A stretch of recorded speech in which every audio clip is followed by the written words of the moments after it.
في ناس بتشتغل علشان تقبض، وفي ناس بتشتغل علشان تبني امبراطورية. النهاردة معانا قصة واحد بدأ من الصفر وبنى امبراطورية، محمد ابو النجا، او زي ما بيقولوا عليه نجاتي. نجاتي بدأ حياته زيه زي اي شاب مصري، اتخرج واشتغل وبيحاول ان هو يثبت نفسه، بس كان دايما بيفكر ليه افضل موظف في شركة لما ممكن اكون انا اللي بعمل الشركة. بدأ مشواره في شركة فوري، ومن هنا اكتشف عالم التكنولوجيا المالية.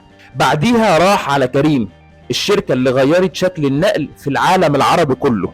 بس نجاتي ما كانش جاي علشان يشتغل بس، كان بيراقب وبيتعلم وبيخطط عشان بيجهز لحركته الجاية. بخبرته شارك في تأسيس شركة حالا، واللي النهاردة بقت من الشركات القليلة اللي وصلت لنادي اليونيكورن بقيمة $1,000,000,000. اللي بيميز نجاتي مش انه غني ولا انه ناجح، اللي بيميزه انه شاف الفرصة وآمن بنفسه وقرر يكون اللي بياخد الخطوة الأولى مش اللي بيستنى.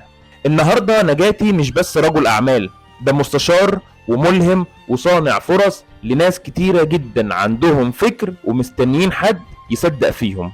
لو فاكر ان النجاح محتاج فلوس بس، نجاتي بدأ من موظف بس كان عنده رؤية. ولو شايف ان السوق زحمة، هو دخلها وخلق له مكان فيها. فما تستناش الظروف تكون مثالية علشان تبدأ، ابدأ حتى لو بخطوة واحدة.